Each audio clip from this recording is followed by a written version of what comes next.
Hello, my name is Mikhail, aka Ebony Rose Dark. I'm a cabaret, performance and dance artist, and my pronouns are all the pronouns.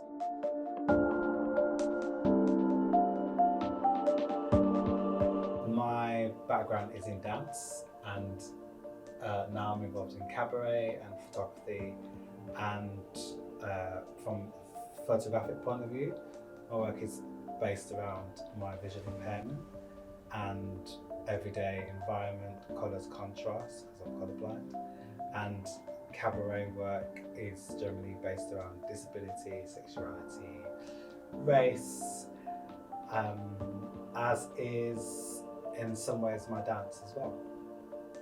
From the very beginning, I guess took a while to come out, so I didn't kind of dive straight in until I was directed to the LGBTQ plus community via various support groups that were aimed at supporting gay and bisexual men in their 20s and Black African Caribbean men who were gay or bisexual. So from that point of view, it was very positive, and I exposed myself to other people, other gay and bisexual people that were on a similar journey in terms of self-discovery and coming out. That was a positive side. And the negative side was the social aspect of that, going to the bars where basically personally I was feeling like I had never been seen before. Most gay people had never seen a blind person before. I was the unknown, the unusual. Who was I? But there's still that unknowing of, oh, there's a visually impaired person in this bar. Oh my gosh, what do we do? There's still the kind of eggshell thing. And because for some people, I don't look like what they think a visually impaired blind person should look like, it puzzles them. From university, going to university, I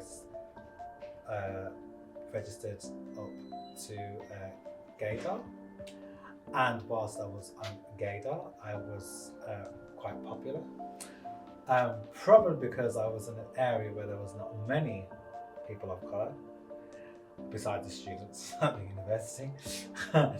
And that was a bit of a lesson to learn, that when you're not of the majority, then sometimes you can become a bit of a fascination, fetish, a side dish to try.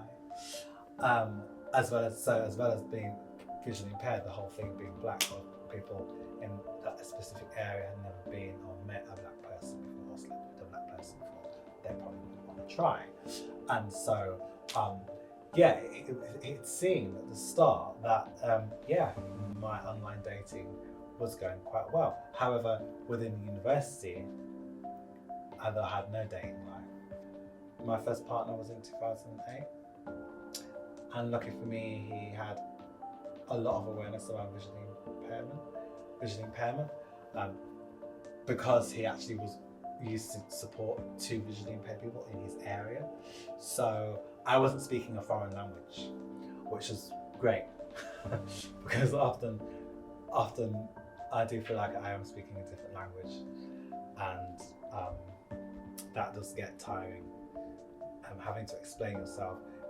I can explain myself over and over again, but it doesn't mean you're going to understand my visual impairment, because it is very complex. And the people that do understand me are the people that have grown up with me from the age since I was 0 to 1 year old to to being 37 now. And when I had my visual impairment at the age of 5, when it all started, again, for me it's like the people that know you are your parents.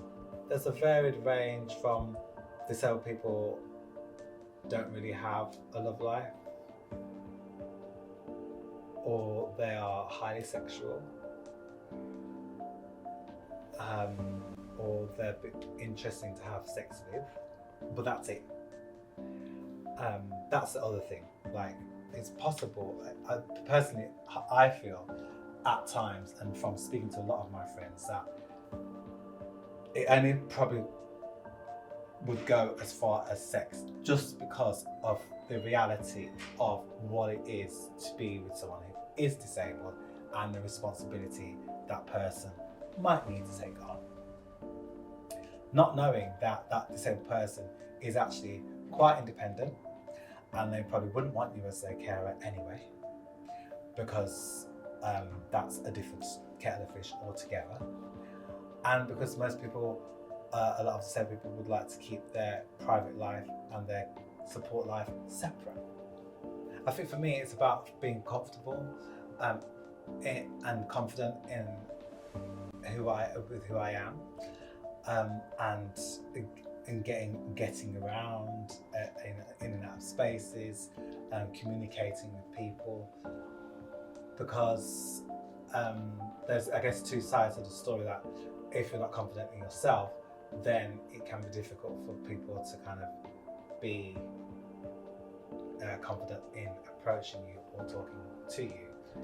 But even so, there's still that thing of people not quite knowing how to, or what to say, or what to do, or there's many issues in terms of eye contact and communication, and people that are more direct, which thank goodness they're about. But sometimes maybe in LGBTQ settings, there are people that are working in these venues that are not so confident in themselves, so therefore when it comes to communicating and serving someone, it's a case of waiting and waiting and waiting until they go, oh, you're waiting, type thing.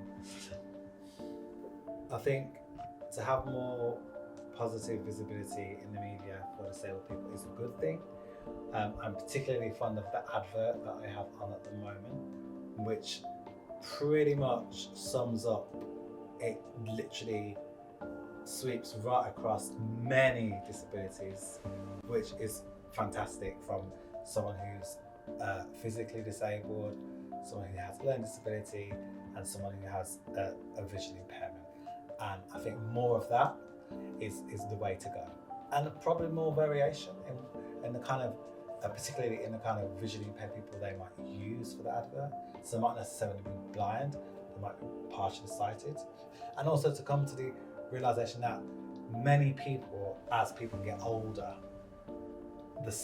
your vision will deteriorate and is going to do so, and there will be a lot more visually impaired people on the planet in years to come. And I think the more people that start to understand and get used to seeing visually impaired people and seeing other disabilities and the visual aids and mobility aids that people use, the better. Programs that twist names and put people down are not helpful. But programs that lift people up, that's good.